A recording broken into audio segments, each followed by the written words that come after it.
अभिनंदन करता हूं, स्वागत करता हूं। बड़े ही हर्ष का विषय है कि हमारे माननीय मुख्यमंत्री महोदय जी के नेतृत्व में वर्तमान सरकार के 600 उपलब्धियों भरे दिन पूरे हुए हैं। तो मैं माननीय मुख्यमंत्री महोदय को और उनकी पूरी टीम को बहुत बहुत बधाई देता हूं। सर, इस मौके पर सूचना एवं जनसंपर्क विभाग द्वारा इस विशेष प्रेस वार्ता का आयोजन किया गया है। तो सर, सर्वप्रथम एक छोटी सी प्रस्तुति विभाग द्वारा एक फिल्म के माध्यम से बनाई गई है, तो आपकी अनुमति से सबसे पहले उसका दिखाना चाहेंगे।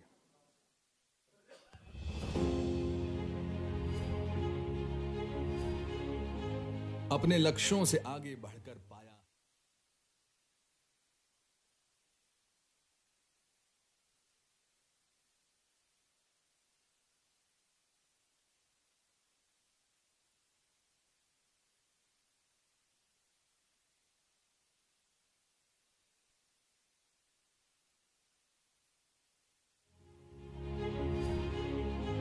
अपने लक्ष्यों से आगे बढ़कर पाया हरियाणा ने,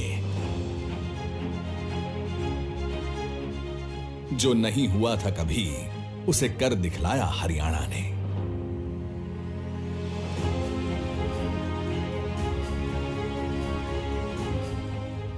पर्ची खर्ची का काम खत्म, न तंत्र कहीं भ्रष्टाचारी। 85,000 युवाओं को मिली पारदर्शिता से नौकरी सरकारी।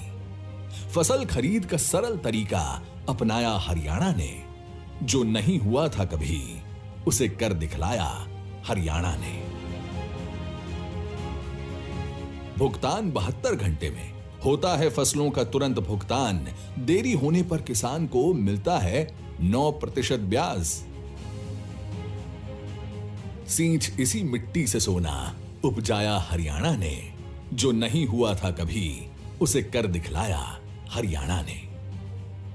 पीएम किसान सम्मान निधि से किसानों की बढ़ गई साख।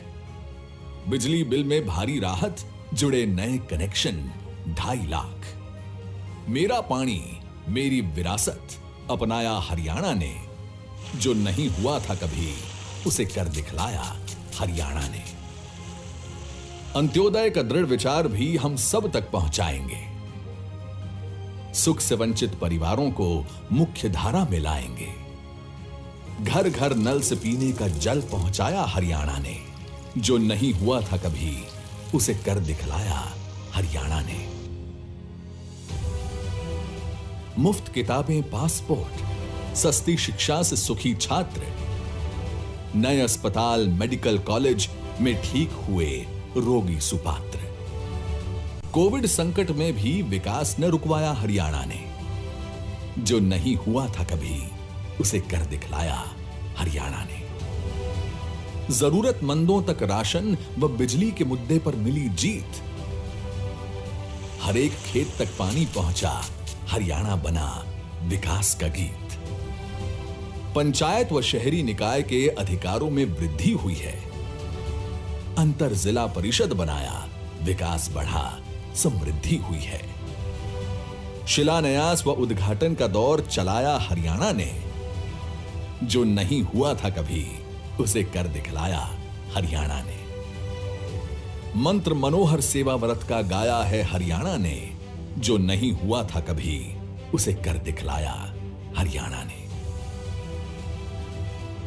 600 दिन निरंतर काम, हरियाणा सरकार की ये पहचान। धन्यवाद का हार आपको पहनाया हरियाणा ने, जो नहीं हुआ था कभी उसे कर दिखलाया हरियाणा ने, उसे कर दिखलाया हरियाणा ने।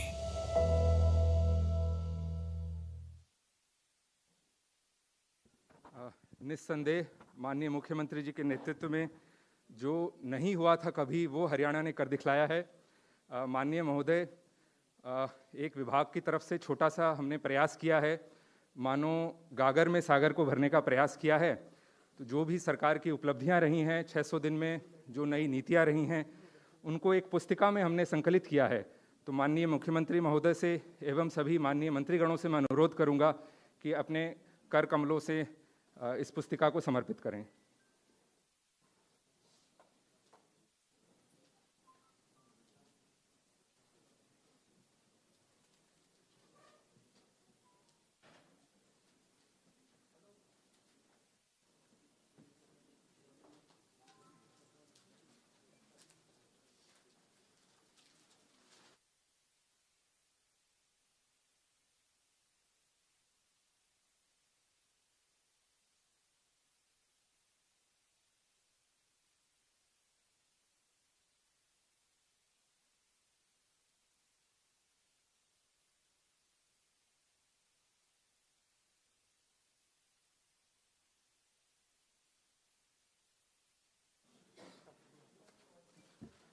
अब मैं माननीय मुख्यमंत्री महोदय जी से अनुरोध करूंगा कि अपना उद्बोधन देकर हमें अनुग्रहित करें।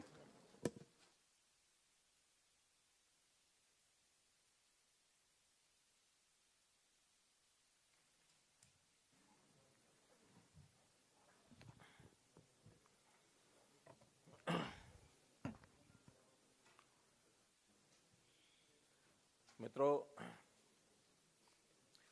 आज का ये जो प्रेस वार्ता का संदर्भ है, ये आपके सामने अभी हमारे डायरेक्टर पब्लिक रिलेशन ने स्पष्ट किया है। आज मैं अपने पूरे मंत्रिमंडल के साथ आपके साथ कुछ बातें शेयर कर रहा हूं कि हमारी ये जो दूसरी टर्म है, इसके आज ठीक 600 दिन पूरे हो गए हैं। ऐसे एक मन में विचार आया कि हमारे प्रतिद्वंदी, हमारे विपक्षी दल के लोग, खास करके कांग्रेस, हमको सालों का हिसाब पूछते हैं कि इस साल में क्या हुआ, इतने सालों में क्या हुआ। हमने कहा सालों का नहीं, हम दिनों का भी हिसाब बता सकते हैं कि कितने दिनों में क्या काम हुए। ये इस दूसरी टर्म के जो 600 दिनों का समय है, उपलब्धियां हमारी अपार हैं, लेकिन फिर भी एक बात का उल्लेख जरूर करूंगा कि इसमें अधिकांश समय, लगभग 400 दिन इस 600 दिन में से कोरोना महामारी के कारण से हमारी जो गति थी, वो जितनी हम चाहते थे उतनी तो नहीं बन पाई। गति हमारी धीमी जरूर रही, लेकिन हम लगातार चलते रहे। अन्य विभागों के साथ प्राथमिकता के तौर पर इस कोरोना महामारी का मुकाबला करना, ये भी अपने आप में एक बड़ी चुनौती थी। और इस चुनौती को ध्यान में रखते हुए हमसे जो बढ़िया से बढ़िया बना वो हमने किया। इस चुनौती में बहुत काम ऐसे जो हमको पहली बार ही ध्यान में आए कि कोरोना की महामारी, उसमें ये विषय भी हो सकते हैं जिसका कभी पहले ध्यान नहीं दिया गया था, और इस महामारी के कारण से ही उनका आभास हुआ। हमने उसकी पूरी तैयारी की। पहली वेव जिसका समय मैं समझता हूँ मार्च 2020 से और अक्टूबर 2020, 7 महीने तक वो पीक पर पहुंची वेव। लेकिन दूसरी वेव मार्च से शुरू होकर के मई में ही पीक पर पहुंच गई, और पहले से 4 गुना 5 गुना ज्यादा ग्रेविटी उसकी थी। वो पहले वाली वेव के समय के हमारे सारे अनुभव, सारी सीख, ये दूसरे इस कोरोना के वेव के समय हमको उसका लाभ मिला, उन अनुभवों का, और सफलता से उसको हमने टैकल भी किया। इन 600 दिनों में अगर मैं ये कहूं कि कोरोना के साथ साथ आर्थिक सामाजिक दृष्टि से समाज में जो लोक हित के काम, लोक कल्याण के काम करने थे, उसमें भी हम पीछे नहीं रहे, लगातार आगे बढ़ते रहे। अपने को ध्यान में है कि कुछ काम तो हमने जो आज तक नहीं हुए थे, और वो हमने किए हैं, करके दिखाए हैं। और उनके करने के पीछे की हमारी जो भूमिका है, वो भूमिका यही है कि समाज के हर व्यक्ति को हम उसके वांछित जो उसकी अपेक्षाएं हैं, उसके अनुसार क्या दे सकते हैं। व्यक्ति को आगे बढ़ने की अपेक्षा होती है, उसमें उसको कैसे फैसिलिटेट किया जाए, कैसे उसको सुविधाएं दी जाए। जो अभावग्रस्त पीड़ित लोग हैं, कमजोर हैं, उनकी कमजोरियों को कैसे हम समाप्त करने में सरकार की भूमिका अपनी निभा सकें। गरीब का कल्याण, ये हमारे लिए महत्वपूर्ण बात है। इसलिए समाज के प्रति जो संवेदनशीलता है, उसको ध्यान में रखते हुए हमारा पूरा मंत्रिमंडल लगातार, यानी मैं कह सकता हूं कि हमारे साथियों ने सामान्य सरकारों में जो पहले जितना काम वो मंत्रीगण करते थे, हमने उससे डबल काम किया है, डबल शिफ्ट में किया है। अगर मैं 600 दिन की बात करूं तो हमने 1200 दिन का काम कर लिया इसमें। और हमारी तो जो पहली टर्म थी उसको भी अगर हम मिलाते हैं तो हमने पिछले 5 साल में भी 10 साल का काम किया। काम के नाते से हर हमारा साथी, और केवल मंत्रिमंडल के साथी ही नहीं, तो हमारे जितने भी ब्यूरोक्रेट्स हैं, जो हमारे अधिकारी हैं, जैसा उनको कहा, जैसा एक नीति के नाते, पॉलिसी के नाते जो बातें सरकार की ओर से बनाई गई उसको सिरे चढ़ाने में, नीचे उतारने में उन्होंने भरसक प्रयत्न किए, दिन रात एक किया। अगर विशेष उल्लेख की बात है तो इसमें परिवार पहचान पत्र की मैं बात करूंगा। ये एक ऐसा यूनिक कार्यक्रम जो सारे देश में हमने फैमिली आईडी का शुरू किया, सारे प्रदेश में। अभी तक व्यक्ति की पहचान आधार कार्ड से होती थी, लेकिन अब परिवार की पहचान फैमिली आईडी से होने लगी है। और जब हमने शुरू किया है तो इसको केंद्र सरकार ने भी बहुत बारीकी से अध्ययन करते हैं सब, उन्होंने इसको अपनाने का अपना संकल्प तय कर लिया है कि फैमिली आईडी के पायलट प्रोजेक्ट शुरू कराएं। एक पत्र निकला है, कुछ प्रदेशों के चीफ सेक्रेटरीज को कहा गया है कि इस फैमिली आईडी का अध्ययन करके एक पायलट प्रोजेक्ट का शुरू करना चाहिए। और मैं समझता हूं कि इसमें जो सरकारी योजनाएं, सहायता, जितनी भी सेवाएं हैं, वो इस फैमिली आईडी के साथ, रजिस्ट्रेशन के साथ योग्य व्यक्ति को, पात्र व्यक्ति को पहुंच जाएंगी। अपात्र व्यक्ति उससे पीछे रहना पड़ेगा, उसको वो आगे ले नहीं सकता। कई बार व्यक्ति डबल फायदे भी ले जाते हैं। सरकारी योजनाओं में तो कई बार चेक नहीं होते, लेकिन इससे एक चेक लगेगा कि एक व्यक्ति एक योजना का लाभ एक व्यक्ति एक ही बार ले पाएगा। भ्रष्टाचार बहुत रुकेगा, फंड्स की प्रिफरेज है वो कम होगी। तो एक यूनिक हमारा ये कार्यक्रम है जिसको हमने आगे बढ़ाया है। और आगे से जो सरकारी योजनाएं हैं, धीरे धीरे हम प्रयत्न कर रहे हैं कि वो सब उसी परिवार को मिलेंगी जो परिवार पहचान पत्र में रजिस्टर्ड है। बहुत लोग ऐसे भी कहते हैं कि हमको सरकारी योजनाओं की कोई आवश्यकता नहीं है, हमारे अपने संपन्न परिवार होने के नाते से सारी स्कीमें अपने आप हम अपना काम चला सकते हैं। और इसमें मैंडेटरी नहीं है परिवार पहचान पत्र, हमने छूट दी है, जिसको बनवाना बनवाएगा, जिसको नहीं बनवाना नहीं बनवाएगा। लेकिन ये शर्त तो हम लगा ही सकते हैं कि जिसको सरकार की योजनाओं का लाभ लेना है वो परिवार पहचान पत्र अवश्य बनवाएगा। तो इस नाते से हम आगे बढ़ रहे हैं। एक अच्छा हरियाणा, नया हरियाणा, स्वस्थ हरियाणा, सक्षम हरियाणा, शिक्षित हरियाणा, सामर्थ हरियाणा, ऐसे हरियाणा की कल्पना लेकर आगे चल रहे हैं। और हर व्यक्ति को शिक्षा मिले, उसके स्वास्थ्य की चिंता हो, उसको सुरक्षा मिले, उसको रोजगार मिले, स्वावलंबी हो, और उसका स्वाभिमान ये भी सुरक्षित रहे। क्योंकि स्वतंत्र देश के स्वतंत्र नागरिक होने के नाते स्वाभिमान ये बहुत बड़ी चीज होती है। किसी व्यक्ति को हाथ फैलाने की आवश्यकता न पड़े, बल्कि सरकार की योजनाओं का लाभ जो भी पात्र व्यक्ति है उसको अपने आप उसके घर तक पहुंचे। हमारी ये योजना, इसमें हम आगे बढ़ रहे हैं। सुशासन के नाते से जैसा 25 दिसंबर को हम सुशासन वर्ष, सुशासन दिवस हम मनाते हैं, इसमें भी बहुत आगे बढ़े हैं। आईटी के ऊपर आधारित सारी हमारी स्कीमें शुरू हुई हैं और इससे तत्परता बढ़ती है।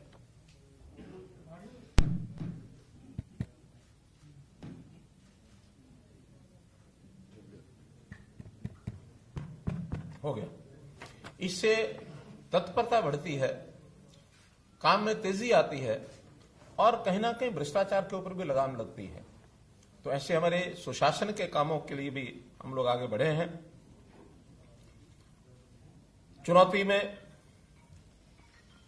लॉकडाउन लगे, लॉकडाउन में स्कूल बंद, दुकानें बंद, सारी चीजें बंद, सामान्यतः जीवन थम सा जाता है।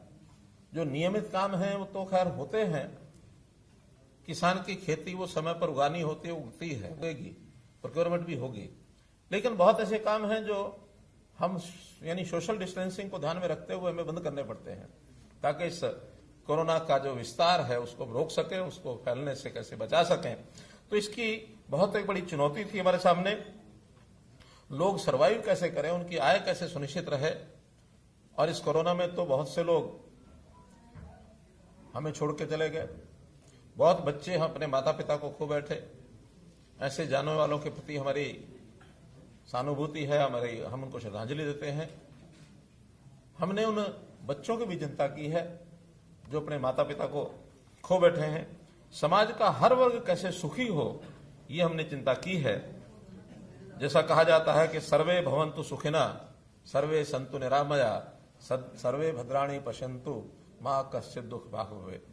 अर्थात हर कोई सुखी रहे, हर कोई निरोगी रहे, हर कोई कैसे यानी उसको किसी प्रकार का कष्ट न हो, ऐसी कल्पना को करते हुए हम लोग ये कर रहे हैं। जो चीजें नई हमने की हैं, मेरी फसल मेरा ब्यौरा, एक ऐसा कार्यक्रम कि किसान के हित में इसको हमने शुरू किया। किसान का खेत, उसने क्या बोया है, बोने के बाद कितनी उसकी फसल होगी, उसकी बिक्री ठीक से टाइम से हो जाए, कोई आपदा आ जाए, उसका नुकसान हो जाए, उसके नुकसान की भरपाई कंपनसेशन ठीक से मिल जाए और सरकार इसकी प्लानिंग भी ठीक से बना सके। अगर आज आवश्यकता ऐसी होगी कि कौन सी फसल कितनी बुआई कराई जाए, आवश्यकता के हिसाब से इसकी प्लानिंग की भी जरूरत है। कोई एक ऐसा समय था कि अपने देश में खाद्यान्न की कमी थी, लेकिन हरित क्रांति के बाद आज खाद्यान्न भरपूर मात्रा में है और कई बार तो गोदाम में पड़ा पड़ा खराब भी होता है। लेकिन आज भी बहुत चीजों की कमी है, तिलहन की कमी है, दालों की कमी है, फलों की कमी है। तो इन चीजों को सरकार प्लान कर सके ठीक से, तो इसलिए मेरा फसल मेरा ब्यौरा, ये भी आपकी जानकारी के लिए हरियाणा में हमने कार्यक्रम चलाया। इसको भी अब बाकी प्रांत आगे बढ़ा रहे हैं। हम तो यहां जमीनों का रजिस्ट्रेशन एक प्रकार का फसलों का 2 साल से कर रहे हैं। पंजाब में इस बार केंद्र की ओर से एक निर्देश गया कि सब किसान जानकारी दें कि कौन कितनी फसल बोता है। इसका विरोध ही शुरू हो गया वहां। आखिर ये जानकारी हमसे क्यों मांगते हैं? हमारा तो कहना है कि किसान की भलाई में है ये जानकारी, हमने इसमें से निकालना कुछ नहीं है, लेकिन किसान की भलाई इसमें है कि उसकी उगाई फसल ठीक से प्रोक्योर हो जाए, योजना में उसको लाभप्रद चीजें उसको बताया जाए, जमीन खाली कौन सी रहेगी उसका भी उसको लाभ होता है तो वो भी उसको बताया जाए। और फिर किसानों को हमने प्रोक्योरमेंट जो की है, 11 फसलों की प्रोक्योरमेंट हम लोग कर रहे हैं और इस प्रोक्योरमेंट के बाद पहली बार हमने किसानों को सीधी पेमेंट दी है, डायरेक्ट डीबीटी के माध्यम से। मेरी फसल मेरा ब्यौरा में 9 लाख किसानों को 62 लाख एकड़ भूमि रजिस्टर करके और इस बार लगभग 1700-1800 करोड़ रुपए उनको सीधा किसानों को गया है। एक बहुत बड़ा एक आंकड़ा है और किसान के घर में सीधा चला जाए, बीच में कोई ऐसा आदमी नहीं है उसकी पेमेंट को अपने पास लेके रख ले। जो किसान आज तरह तरह की बातें करते हैं, मैं समझता हूं अगर हरियाणा के सारे सिस्टम को ठीक से समझ जाए तो ये भूल जाएंगे कि किस कानून का क्या उपयोग है। हम तो बिना कानूनों के भी इतना कर रहे हैं और कानूनों में यही बातें हैं, कानून में और कोई बात नहीं है। चाहे वो मंडियों की बिक्री की बात है, चाहे वो कॉन्ट्रैक्ट खेती की बात है, सारे विषय यही है और कोई नहीं है। तो इसलिए इन विषयों को आगे बढ़ा रहे हैं। परिवार पहचान पत्र में हमने हर गरीब परिवार को कैसे सहायता दी जाए, मुख्यमंत्री परिवार समृद्धि योजना हमने शुरू की। 6,000 रुपया केंद्र सरकार की ओर से भी, प्रधानमंत्री जी की ओर से भी अनाउंस किया गया। 6,000 रुपया हमने भी अनाउंस किया कि उसकी जितनी भी स्कीमें हैं, जिसका प्रीमियम उसको देना होता है वो दे नहीं पाता है या देने की मंशा नहीं होती है, लेकिन लाभ बहुत होते हैं उन स्कीमों के। हमने कहा उन स्कीमों का प्रीमियम इस 6,000 रुपये में से हम देंगे। चाहे जीवन ज्योति योजना है, चाहे प्रधानमंत्री सड़क सुरक्षा बीमा योजना है, या प्रधानमंत्री फसल बीमा योजना है, या फिर सम्मान निधि है, किसान सम्मान निधि है, लघु व्यापारी सम्मान निधि है, श्रमजीवी सम्मान निधि है, तो इनके सबके प्रीमियम उसमें से हम देंगे। एक बहुत बड़ी एक योजना। फिर हमने ये कहा कि 1 लाख परिवार जो सबसे गरीब है उसका हमने कोई पैमाना नहीं रखा कि इतनी सीमा से नीचे। हमने कहा जो न्यूनतम आय के हैं उसका सर्वे हमारा चल रहा है, इनकम का वेरिफिकेशन। जो न्यूनतम होंगे वो न्यूनतम की सीमा 10,000 तो खैर नहीं होगी, 25, 30, 50,000 रुपया कुछ ना कुछ निकलेगी। तो उन 1 लाख परिवारों को मुख्यमंत्री अंत्योदय परिवार उत्थान योजना, इसमें से उनको काम दिलाएंगे। कोई सरकार उनको पैसा देगी ऐसा नहीं है, पैसा तो 6,000 रुपया जो देना स्कीमों का देना है, लेकिन उसमें से कोई काम करने वाला परिवार का व्यक्ति छोटा काम बड़ा काम कुछ ना कुछ करा के लाख रुपए से ऊपर उसकी इनकम साल की हो जाए। अभी तो 1 लाख का पहला टारगेट है, इसको हम 1,80,000 तक भी ले जाना चाहेंगे। बीपीएल से भी ऊपर उठे तो ये एक स्कीम हमने बनाई है। स्वामित्व योजना, ये भी अपने आप में एक यूनिक, लाल डोरा को समाप्त करके और हर व्यक्ति को उसका परिवार की यानी उसका जो मकान है उसके नाम हो जाए रेवेन्यू रिकॉर्ड में, उसका वो यानी एक मलकियत होगी तो स्वाभिमान से वो भी रहेगा, मेरा मकान है, मैं इसका मालिक हो गया हूं। गांव में हमने पहले शुरू की, देश भर ने अपना लिया स्वामित्व के नाम से, आज कई प्रांतों में योजना शुरू हो गई है। और अभी हमने शहरी स्वामित्व, जो जमीनें 20 साल से पहले म्यूनिसिपैलिटी से किसी ने लीज पर ली थी, अब वो आदमी 20 साल 30 साल 40 साल, कईयों की 2 पीढ़ी 3 पीढ़ी भी हो गई है, दुकान है मकान है लेकर बैठे हैं।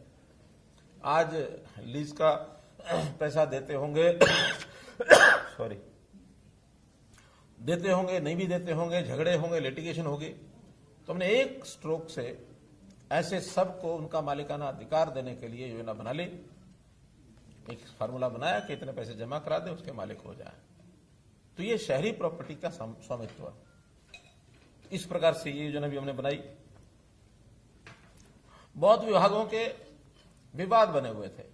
एचएसवीपी जिसको पहले मुद्दा कहते थे, उनके मकानों की अनाउंसमेंट है और झगड़े हैं।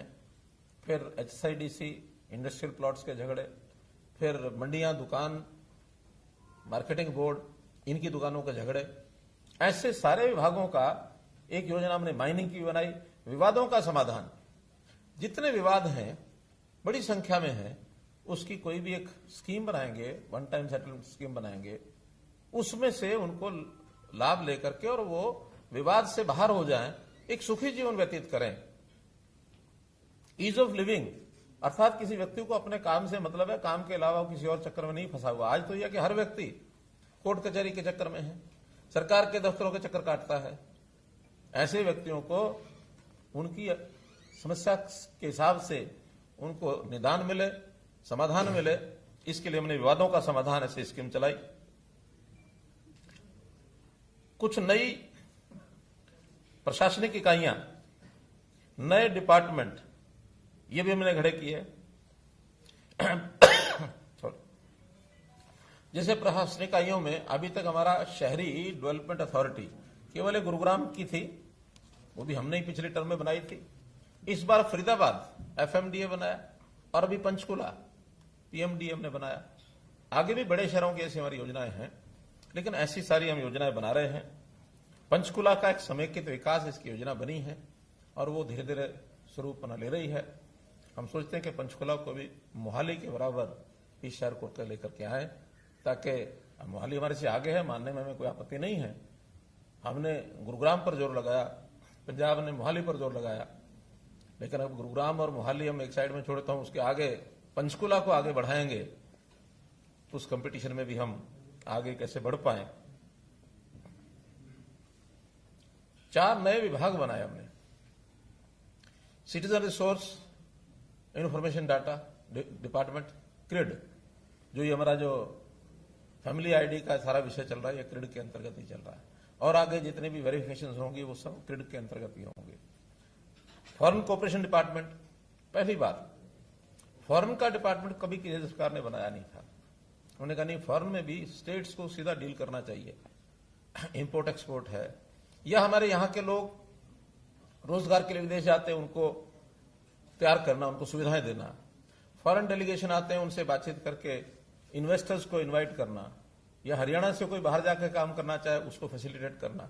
तो फॉरेन कोऑपरेशन डिपार्टमेंट उन्होंने बनाया।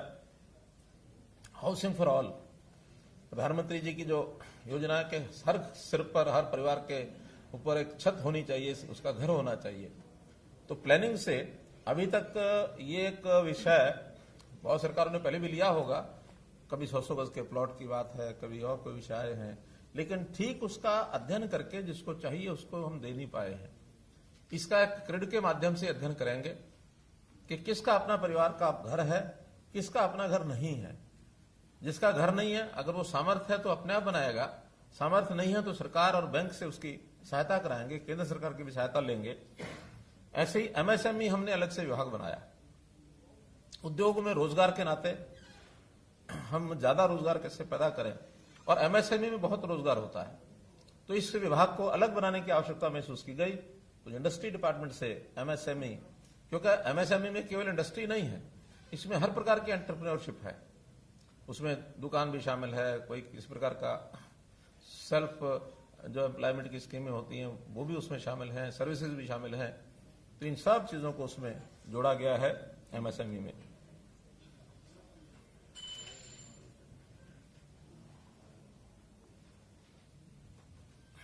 पानी,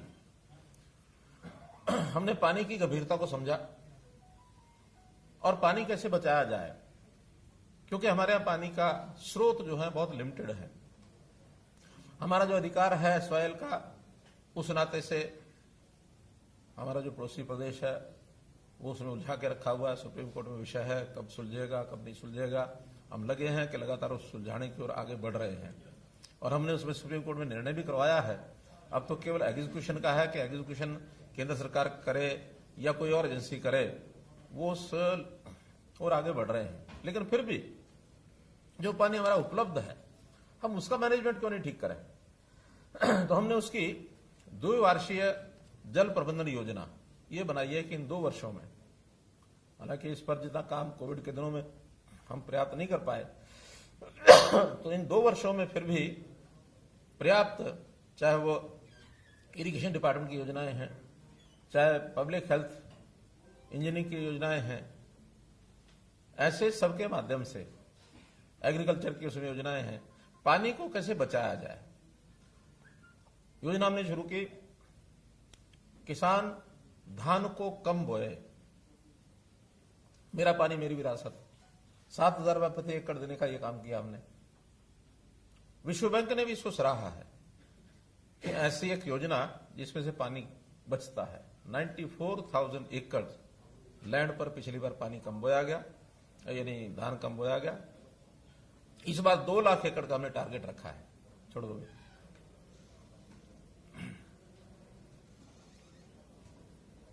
2 लाख टारगेट हमने एकड़ का रखा है, और मैं समझता हूं इसको पर्याप्त करेंगे। पानी का ट्रीटमेंट, ट्रीटेड वाटर, और उसको रीयूज करना, क्योंकि पीने के लिए तो पोर्टेबल वाटर हमें ताजा नहरी चाहिए, लेकिन बाकी सब चीजों के लिए ट्रीटेड वाटर को रीयूज करने की स्कीम हमारी बन सकती है। उस पर हम बना रहे हैं, और उसके कारण से भी पानी की हमारी खपत कम हम कर पाएंगे। इरिगेशन में माइक्रो इरिगेशन, जो काडा डिपार्टमेंट उसको मिकाडा बनाया, ताकि माइक्रो इरिगेशन के ऊपर हम लोग काम कर सके, ताकि पानी की कैसे बचत हो। तो मित्रों, पानी पर हम लोग बहुत गंभीरता से विचार कर रहे हैं, ताकि कॉमन मैन को ये पानी कैसे मिले, कम से कम पीने का और बाकी चीजें सुलभ पानी मिल जाए। इन सब कामों को ध्यान में रखते हुए, यानी देखते हुए, हमें बड़ी प्रसन्नता है कि नीति आयोग समय समय पर मूल्यांकन करता है स्टेट्स का। इस बार 2020 का जो रैंकिंग आई है, आपको बताते हुए खुशी हो रही है हमें कि जो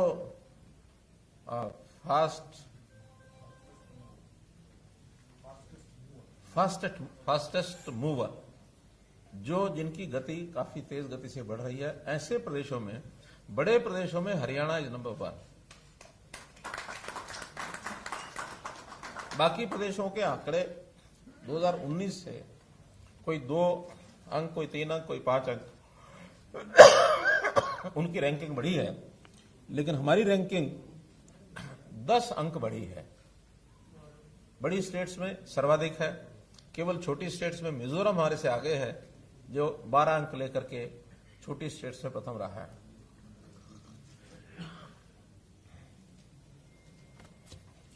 और इसमें भी हमने तय किया है कि अगले वर्ष इसमें और आगे बढ़ करके केरला को कैसे पकड़ें, क्योंकि केरला अभी भी नंबर 1 पर है टोटल मिलाकर। हमारे 67 रैंक है, उनकी 75 मार्क्स हैं रैंकिंग में।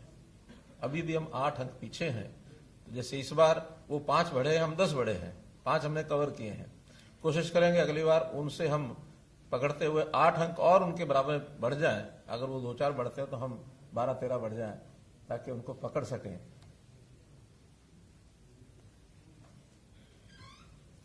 कोरोना के दिनों में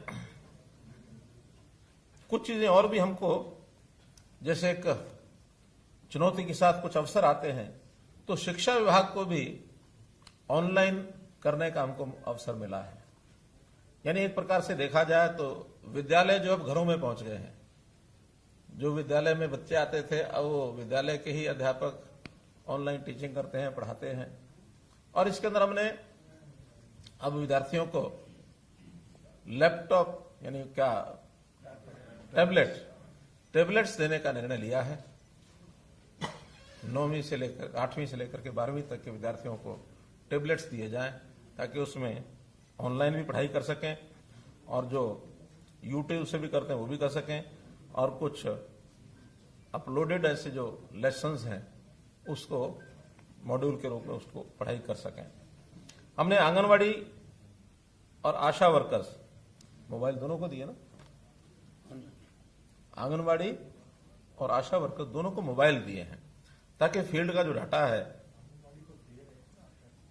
अभी उनको कुछ को दे दिया, कुछ के भी चल रहे हैं, लेकिन दोनों को यानी मोबाइल देने की हमारी योजना है, ताकि फील्ड में जो उनसे डाटा लिया जाता है वो एप्स के माध्यम से और आसानी से डाटा दे सकें। तो इन दोनों को उस प्रकार का ये लाभ दिया जाएगा। शिक्षा को और वैल्यूएबल बनाने के लिए और इसको मजबूत करने के लिए, शिक्षा, देखिए प्राथमिक शिक्षा में हम थोड़ा अपने आप को कमजोर मान के चलते थे, लेकिन इस वर्ष में जो योजना हमने बनाई है उसमें चाहे संस्कृति मॉडल स्कूल की बात हो, प्राइवेट स्कूलों का मुकाबला करने के लिए संस्कृत मॉडल स्कूल जो है वो compete कर रहे हैं। इनकी डिमांड आने लग गई है गांव से भी, शहरों से भी।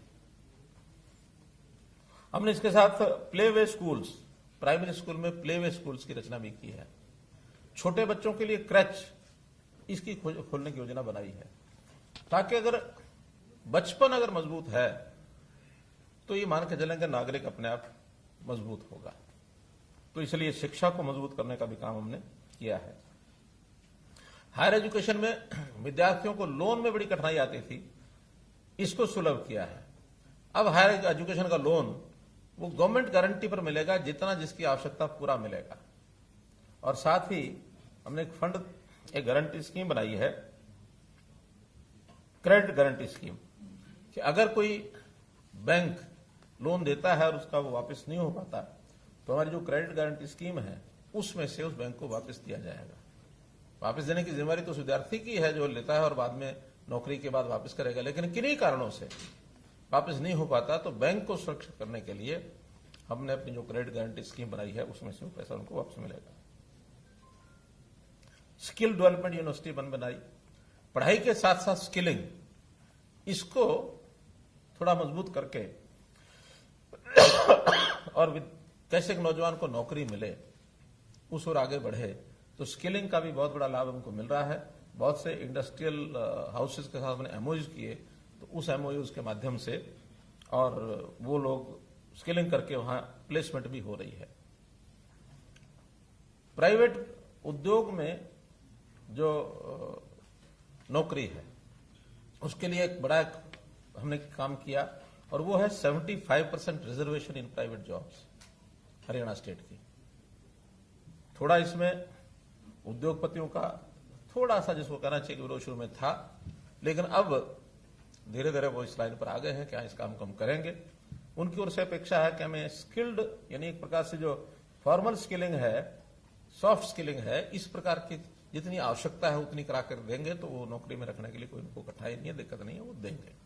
तो इसको एकदम फाइनल करने के लिए उसके रूल्स हैं वो बनाए जा रहे हैं और ये बहुत जल्दी इसको हम पूरा कर देंगे। इस प्रकार जितने भी डिपार्टमेंट्स हैं उनके विकास के काम एक एक करके हम, कुछ काम तो ऐसे हैं जो पहली बार हमने किए हैं और कुछ रूटीन के जो काम हैं हमारे जो विकास के हैं, जो उपलब्धियां हैं, वो सब काम चालू हैं। कोरोना के दिनों में भले हम प्रत्यक्ष जाकर के कई बार प्रत्यक्ष जाकर के भी उद्घाटन शिलान्यास करते हैं, उसको करने में हमें कठिनाई आई हो। ऑनलाइन पिछले दिनों में 98 प्रोजेक्ट्स जिनके शिलान्यास और उद्घाटन हमने एक ही स्ट्रोक में किए, 1170 करोड़ रुपए के। और ये चौथा कार्यक्रम है इस कोविड के दिनों में जब ऑनलाइन बड़े बड़े सारे प्रोजेक्ट्स को हमने किया है। लगभग 7,500 करोड़ रुपए के पिछले 1.5 साल में हम लोग ये कर चुके हैं। हमारे मित्र कांग्रेस के खास करके कुछ आलोचनाओं में एक बड़ा आलोचना ये करते हैं कि हमने अपने समय में ये किया, हमने अपने समय में वो किया। और एक विषय पिछले दिनों में काफी चर्चा में उन्होंने चला रखा है कि मेडिकल कॉलेजेस, इसके बारे में बताया कितने खोले हैं। अब उनको कहीं कोई चीज नहीं मिलती तो कहीं ना कहीं उंगली टिका देते हैं जाकर के। मैं मेडिकल कॉलेजेस के बारे में कह रहा हूं कि उन्होंने जो खोले हैं अच्छा ही अच्छी बात है, जो खोले हैं तो खोलने ही चाहिए, किसी सरकार को नहीं खोलने चाहिए ऐसा हमारा मत नहीं है। लेकिन हमने जो खोले हैं वो बता रहा हूं कि हमने आने के बाद फरीदाबाद का अटल बिहारी वाजपेयी मेडिकल कॉलेज, सिरसा यमुनानगर कैथल में घोषणा की है, उसका बहुत जल्दी निर्माण शुरू हो जाएगा। नारनौल में, जींद में, भिवानी में और गुरुग्राम में यह निर्माण शुरू हो चुका है। श्री कृष्णा आयुर्वेदिक विश्वविद्यालय ये बन चुका है। डेंटल कॉलेज मेवात में 135 करोड़ रुपए का ये बन चुका है। कुटेल में पंडित दीनदयाल उपाध्याय जी के नाम से यूनिवर्सिटी ये बन चुकी है। 6 नर्सिंग कॉलेज 194 करोड़ रुपए के बन चुके हैं। और ये तो जो नए बनाए हैं वो बोल रहा हूं, जो पुराने भी पहले बनाए गए थे उसमें भी भवन खड़ा करने तक ही सीमित रहे, उन्होंने उसको आगे विस्तार नहीं किया उसका। हमने हर एक मेडिकल कॉलेज का विस्तार किया।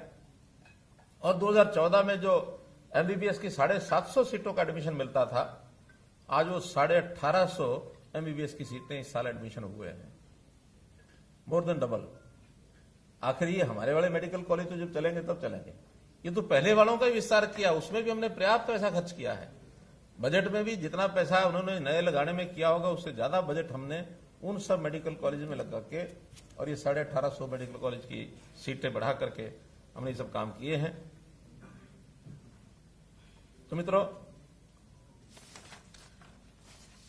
कोविड का जो सबसे बड़ा विषय वो था कोरोना। कोरोना में जैसे मैंने बताया कि सारी व्यवस्था हमने ठीक से की, आज सारी दोहराने की आवश्यकता नहीं है क्योंकि ये हर दिन ही चर्चा का विषय रहा। एक बात का उल्लेख मैं करना चाहूंगा, ऑक्सीजन का। हमारा सबसे बड़ा चैलेंज इस बार था तो ऑक्सीजन थी। ऑक्सीजन की सप्लाई केंद्र से भी हमने जितना मिलना था वो लिया और अतिरिक्त भी प्रयत्न जितने इंडस्ट्रियल ऑक्सीजन को जो मेडिकल ऑक्सीजन में बदलने के लिए काम किए वो हमने किए। यहां तक कि जो गैसियस फॉर्म की ऑक्सीजन हमको मिल रही थी, क्योंकि लिक्विड ऑक्सीजन ही ट्रांसपोर्टेबल है, तो उन लिक्विड ऑक्सीजन को, गैसियस ऑक्सीजन को उपयोग करने के लिए 2 जगह हमने स्पेशल मेडिकल हॉस्पिटल बनाए, 500 बेड के, पानीपत में, रिसार में। ये भी यूनिक काम हुआ है, कहीं किसी प्रदेश में ऐसा नहीं हुआ। 1-2 प्रदेशों में हमारे साथ साथ ही हमारे बाद बने हैं, लेकिन पहली बार देश में ये प्रयोग हुआ है। हमारे ये दोनों हॉस्पिटल, भले आज वहां पेशेंट्स नहीं हैं, फिर भी ये 6 महीने तक रहेंगे। 6 महीने के बाद कोई दुर्भाग्य से अगर दोबारा से कोई विषय ऐसा आता है तो फिर ये काम आएंगे, और नहीं तो 6 महीने बाद इसको डिसमेंटल किया जाएगा। ऑक्सीजन को, प्राकृतिक ऑक्सीजन कैसे तैयार हो, इस ओर भी हमारे वन विभाग की ओर से हमने योजना बनाई। बड़े बड़े वन ऐसे बनाए जाएं 5 एकड़ से लेकर 100 एकड़ तक, जिसमें से 2 का भी शिलान्यास पिछले दिनों किया है। और इस वर्ष में इन वनों को याद रखने के लिए, कोरोना के कारण से याद रखने के लिए, इसका नाम भी हमने विशेष रखा है ऑक्सीवन। इन वनों से ऑक्सीजन मिलेगी।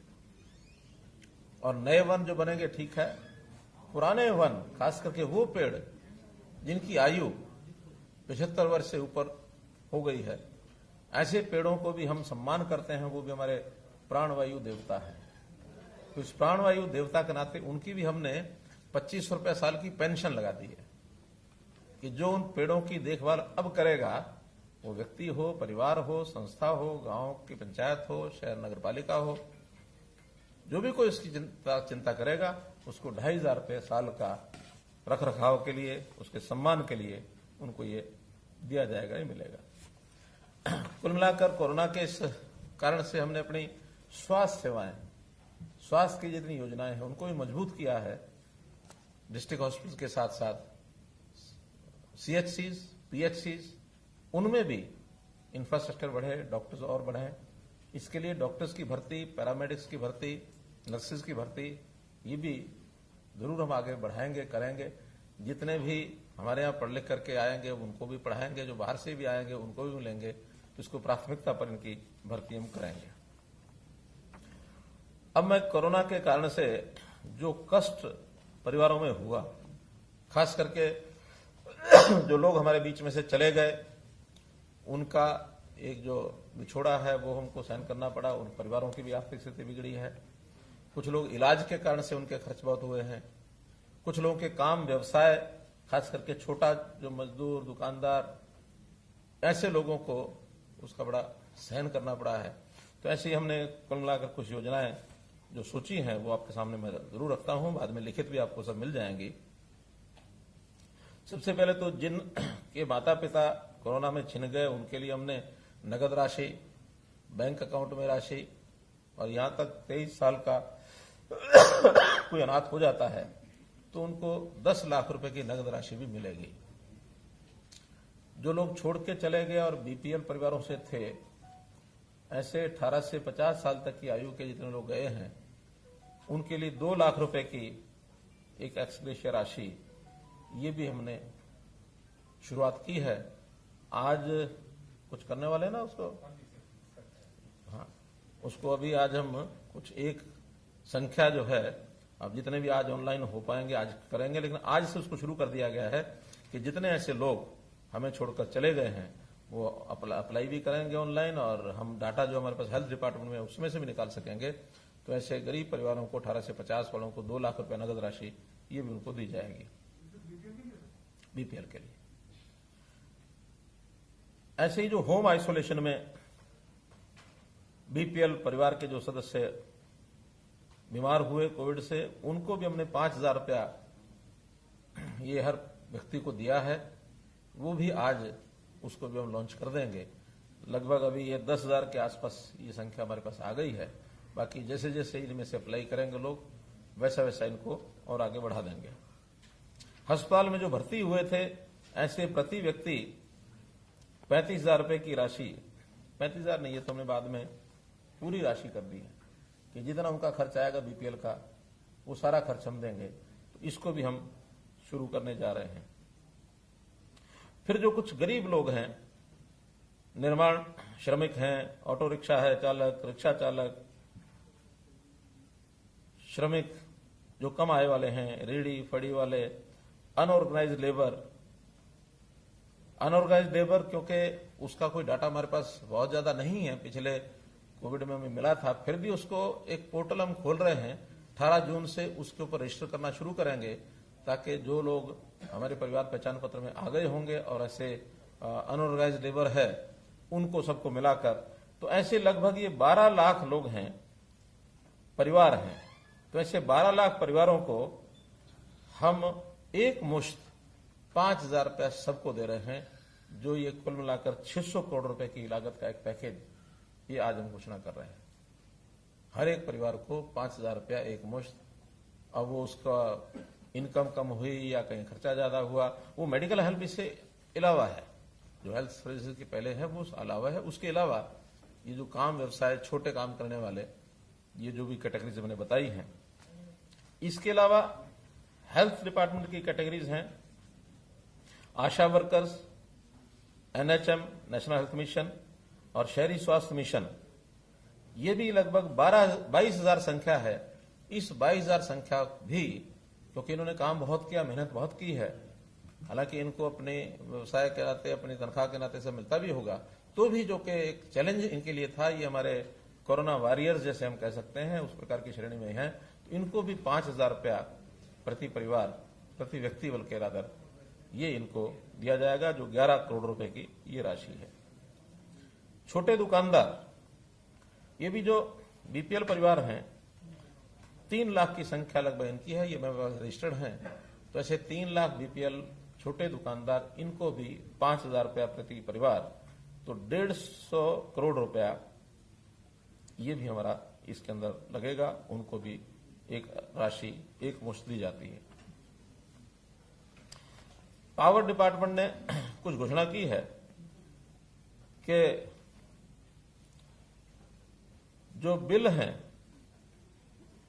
जिनका फिक्स चार्जेस आता है, काम नहीं हुआ, कम हुआ तो भी मंथली चार्जेस या फिक्स चार्जेस जो लगते हैं, उनका पैमाना यह तय किया है कि अगर किसी का जनवरी, फरवरी और मार्च का जो बिल है एवरेज बिल, उससे अभी जो इन 3 महीनों में एवरेज बिल यानी अप्रैल, मई, जून, इनका एवरेज बिल अगर 50% से कम है, क्योंकि अगर 50% से ज्यादा है तो ये मान के चले को काम चलता है उसका, ठीक है, लेकिन अगर बिजली बिल ही 50% से कम आया है तो मतलब उनके काम में कहीं ना कहीं अड़चन पड़ी है। तो ऐसे लोगों के लिए रियायत है कि उनका जो फिक्स चार्ज है, यदि वो 10,000 रुपया महीना से कम है तो उसको सारे का सारा रिफंड किया जाएगा, नहीं लिया जाएगा, या दे दिया होगा तो रिफंड किया जाएगा। अगर 10,000 से कम है, 10,000 से या समझो 10,001 से 40,000 रुपए तक अगर फिक्स चार्ज है तो उनको 10,000 रुपए एक मुश्त ये रिबेट मिलेगा, और 40,000 से ऊपर अगर है तो 25% उसका रिबेट मिलेगा। 3 कैटेगरी हो गई। 10,000 तक है तो पूरा माफ, 10,001 से 40,000 है तो 10,000 फिक्स, और 40,000 से ऊपर है तो 25%, अर्थात 40,000 भी है तो भी 25% में 10,000 हो जाता है, 44,000 है तो 11 हो जाएगा, 60 है तो 15 हो जाएगा। तो ऐसा करके एक पावर डिपार्टमेंट ने ये पिछली बार भी एक राहत दी थी, इस बार भी ये राहत उनको दी जा रही है। और साथ में ही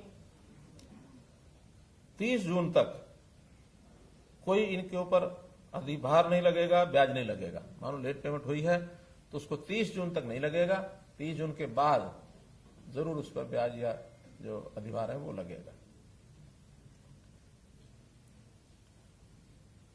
संपत्ति कर हमारे यूएलबी की स्कीम है कि जो ये 21-22 का पहला क्वार्टर है, अर्थात अप्रैल में जून, इसका संपत्ति कर ये पूरे का पूरा माफ कर दिया जाएगा।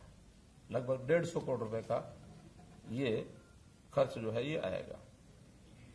ऐसे ही गुड्स ट्रांसपोर्ट जो उन पर नहीं, non goods transport, goods transport पर तो रात नहीं है, लेकिन नॉन गुड्स ट्रांसपोर्ट जो माल नहीं ढोते हैं, सवारियां ढोते हैं, ऐसे मोटर व्हीकल्स को पहले क्वार्टर का जो मोटर व्हीकल टैक्स है वो नहीं देना पड़ेगा।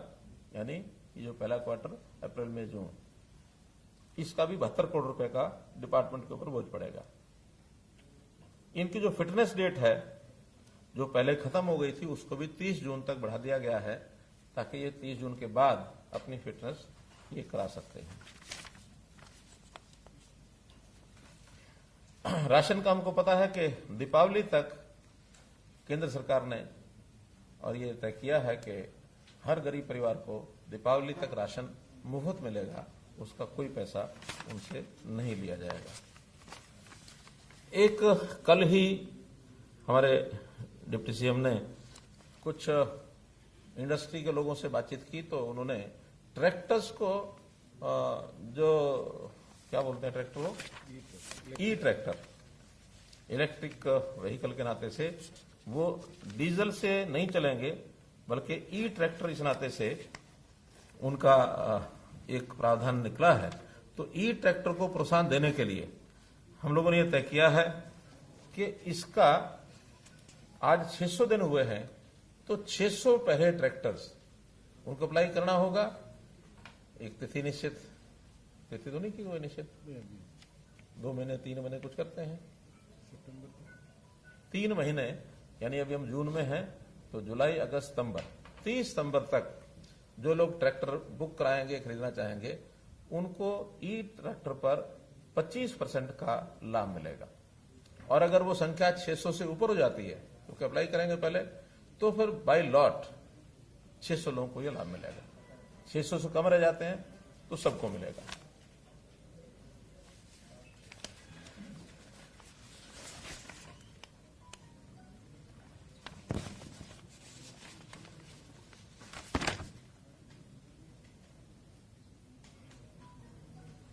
एक विषय और बताना रह गया है। बड़े शहरों में हमने 4th फ्लोर इसका रजिस्ट्रेशन ये भी अलाउ किया है, वरना पहले 3 फ्लोर की रजिस्ट्रेशन होती थी, 4th फ्लोर पर रजिस्ट्रेशन नहीं होता था। 3rd और 4th इकट्ठा एक ही मालिक का नाम होता था। तो शहरी जो मकान है उनको इसका बहुत लाभ हुआ है, अपने एक फ्लोर को और बना करके किराया आदि पर वो दे सकते हैं, तो इससे उनकी आजीविका ये बढ़ी है। तो एक बड़ा काम ये किया है। अनऑथराइज कॉलोनीज 1200 से ऊपर कॉलोनीज ऐसी हैं जिन्होंने अप्लाई किया है, जिनकी मोडेलिटी तय हो रही है, उनको सबको हम जितनी भी ये सुविधाएं हैं पानी की, बिजली की, सीवरेज की, एक डेवलपमेंट चार्ज उनसे लेकर के और इनको सबको रेगुलराइज करेंगे। वो प्रोसेस में है, बहुत जल्दी उसका एक अनाउंसमेंट हो जाएगी। तो 1200 कॉलोनी ऐसी हैं जिन्होंने रजिस्टर किया कि हम अपनी कॉलोनी का रेगुलेशन चाहते हैं। पावर जहां तक बात है, हरियाणा एकमात्र ऐसा प्रदेश है कि 67% गांव में और 24 घंटे बिजली ये अब जाती है, यानी ये उनको मिलती है। हमारा गांव जगमग गांव स्कीम के अंतर्गत अब धीरे धीरे ये 5200 गांव तक हम पहुंच गए हैं। हमारी योजना है कि बाकी बचे हुए गांव में जो 1/3 बचे हैं उनको भी हम पूरा करें, ताकि हरियाणा ऐसी पहली स्टेट बन जाए कि हर गांव में 24 घंटे बिजली वो जो मिलती है सबको दे सकते हैं।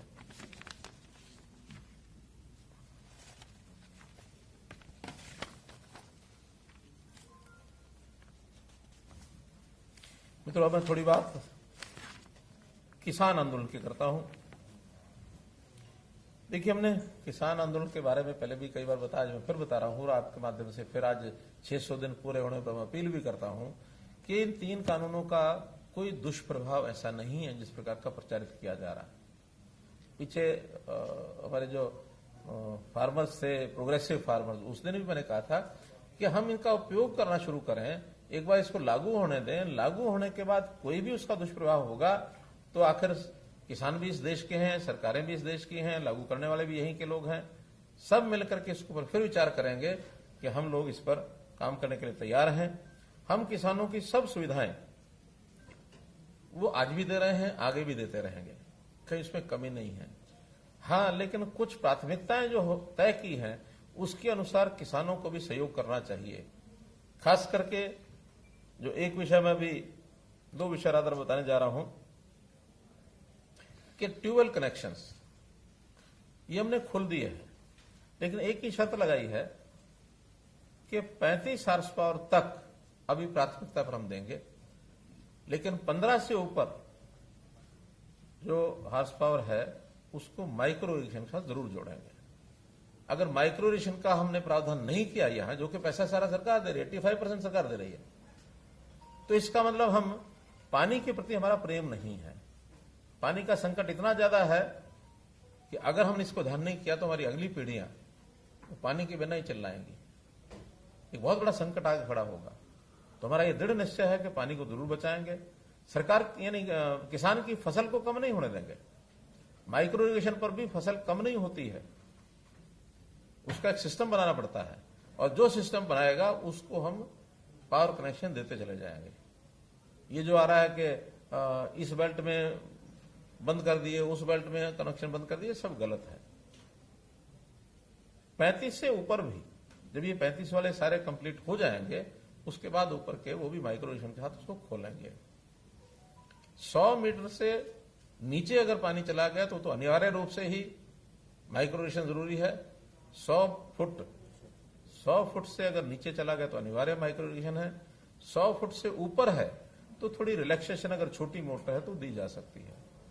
तो इसलिए बिल्कुल स्पष्ट एक संकेत हम देना चाहते हैं। हमारी नीति है कि पानी बचाएंगे तो अगली पीढ़ियों को सुख पाएंगे वो। इसलिए इस पर किसान 100 फुट से नीचे माइक्रो इरिगेशन की सब्सिडी तो वाकई में भी है।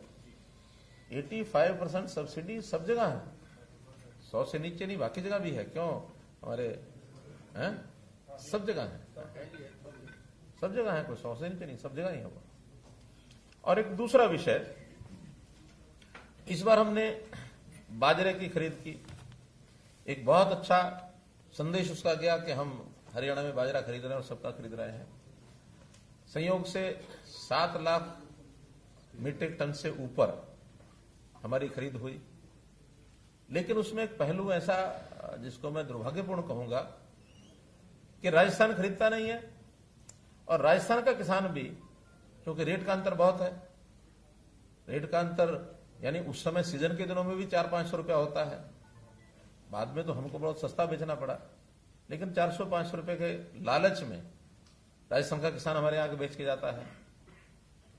और दूसरा, कुछ लोग बाहर से सस्ता ला करके व्यापारी भी किसान के नाम से बेच जाता है, हमें नुकसान उठाना पड़ता है। और ये जो नुकसान होता है ये अल्टीमेटली तो हरियाणा के किसान का नुकसान है, क्योंकि वही पैसा जो बचेगा वो किसान के खाते में कहीं और देंगे हम। बहुत सी योजनाएं हमारे पास किसानों की हैं। इस बार 700-800 करोड़ रुपए से ऊपर नुकसान इसका गया है हमारा, जो हमने दोबारा से बेचा है उसको, क्योंकि अपनी खपत बहुत कम है।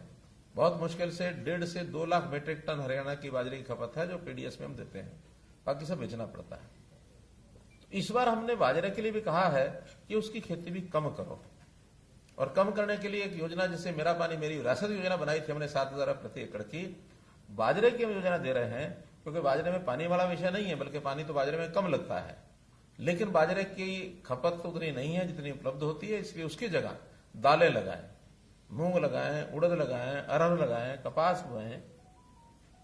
तो ये चीजें अगर करेंगे तो उनको 4,000 रुपया प्रति एकड़, जिन्होंने पिछली बार बाजरा बोया था और इस बार दाल पर तिलहन पर शिफ्ट हो गए, उनको 4,000 रुपया प्रति एकड़ उनको अनुदान मिलेगा।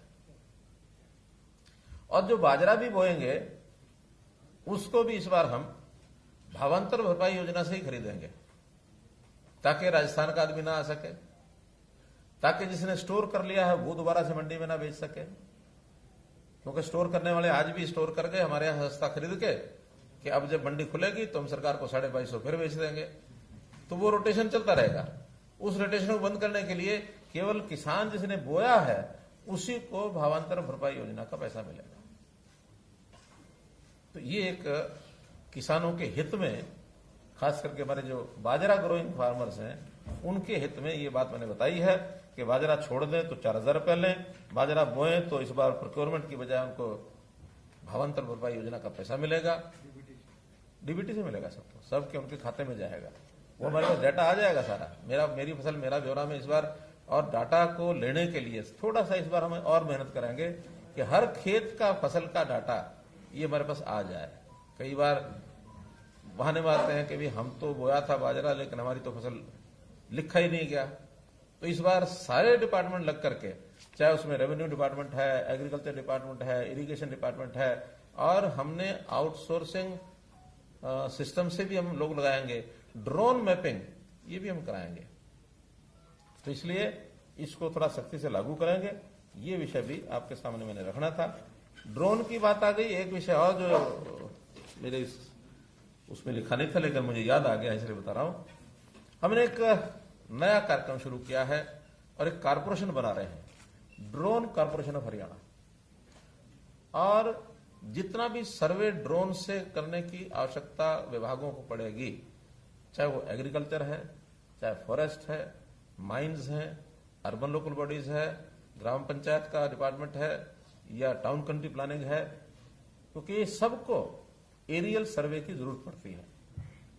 ऐसा एरियल सर्वे करने के लिए एक ड्रोन कारपोरेशन हरियाणा हमने बनाया है, जिसमें पहले चरण में 100 ड्रोन और एकदम अगले चरण में 100 ड्रोन, और तो ऐसे 2 चरणों में 200 ड्रोन लिए जाएंगे।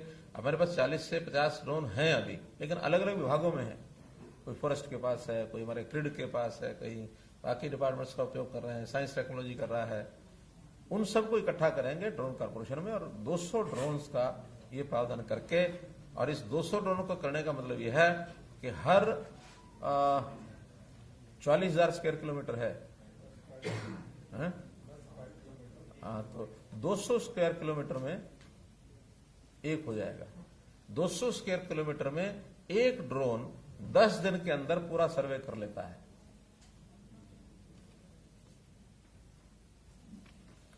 ऐसा ये बड़ा महत्वाकांक्षी हमारा कार्यक्रम है, जिससे बहुत प्रकार की समस्याएं हमारी खत्म होंगी। मित्रों, हमें अंत में इतना ही है कि आज का विषय आपके सामने रखा कि इन 600 दिनों में हमने क्या किया। पिछले 5 साल की कहानी तो जो कि कई बार बताई जा चुकी है, सुनाई जा चुकी है, लेकिन अब हर 100 दिन के बाद हम आपके पास आएंगे, 700 दिन पर भी आएंगे, 800 दिन पर भी आएंगे, ताकि जो सालों का हिसाब चाहते हैं उनको दिनों का हिसाब हम दे सकें और जनता को बता सकें। उनको अब हिसाब देना दे, हम इतनी चिंता नहीं है। हम तो जनता के साथ जुड़े हुए लोग हैं कि जनता की अपेक्षा, जनता की जो आवश्यकता, उसको पूरा करने के लिए हम आगे बढ़ेंगे। सबका साथ सबका विकास, इसको आधार मान करके हम जो आगे बढ़ना चाहते हैं। ये जो इस बार कोरोना का जो एक काल था, हम आशा अपेक्षा करते हैं कि इससे हम बाहर निकलें, क्योंकि कोरोना को हमने जाना भी है, जिया भी है, लोगों की जानें भी बचाई हैं, लेकिन फिर से ना आए, ये भी अपेक्षा करते हैं। बहुत बहुत धन्यवाद।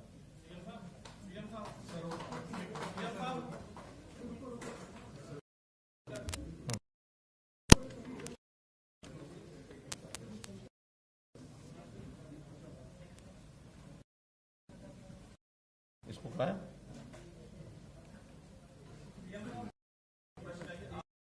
अभी रुको, अरे अभी बाकी है।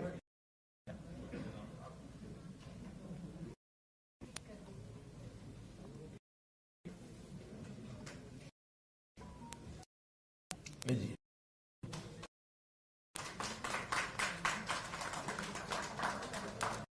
इतने लोगों को आज जो मिल रहा है, इनको सीधी पेमेंट ये जा रही है।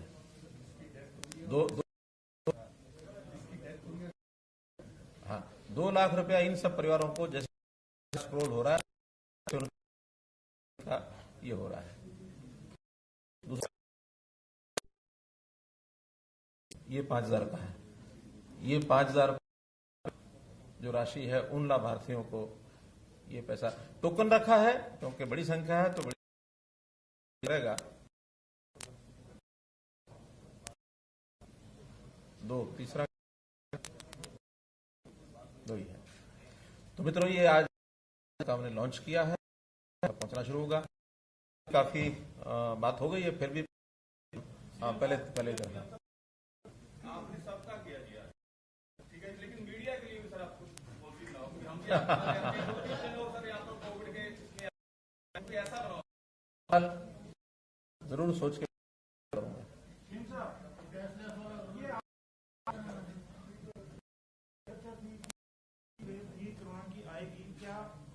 आपने कहा कि निपट पिछली वेव की आशंकाएं जो थी अब खत्म है? नहीं, देखिए, हमने कर ली है। हम कभी भी लापरवाही नहीं बरतेंगे, लेकिन जैसे मैं एक वाक्य प्रयोग किया करता हूं, hope for the best and be prepared for the worst also. तो हम तीसरी वेव आए या जो अभी ब्लैक फंगस का विषय है, किसी प्रकार की कोई भी कठिनाई आएगी, उसमें हमारा हेल्थ डिपार्टमेंट, एजुकेशन डिपार्टमेंट, बाकी संबंधित जितने विभाग हैं, सब लोगों ने अपनी अपनी तैयारी कर रखी है। और मैंने तो कहा कि अपेक्षा हमारी ये है कि ना आए, इसमें से सुरक्षित बाहर निकल जाए। आएगी तो हम तैयार हैं। एक मिनट, हाँ, 6 महीने में डिसमेंटल हो जाएंगे। 6 महीने तक तो, आखिर 6 महीने तक तो हम प्रतीक्षा करेंगे ही ना। 6 महीने के बाद उनको हमने बना के रखना है कि नहीं रखना है, क्योंकि टेंटेड एक अकोमोडेशन है, और टेंटेड अकोमोडेशन बिना किसी यूज के खड़ा रखना ठीक नहीं है। हमारा पहला टेंडर 6 महीने का हुआ है, एक्सटेंडेबल अप टू नेक्स्ट।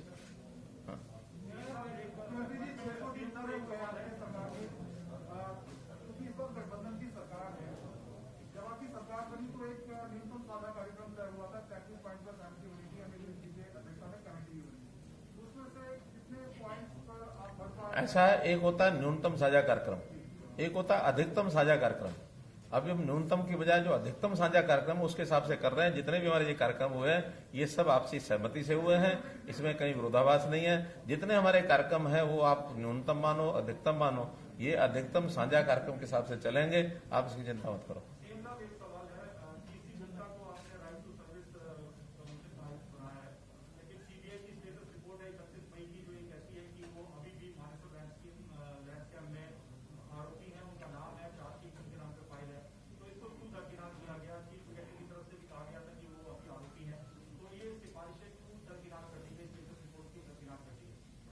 देखिए, एसीएस जो होता है ना, वो इस पद से भी बड़ा काम है।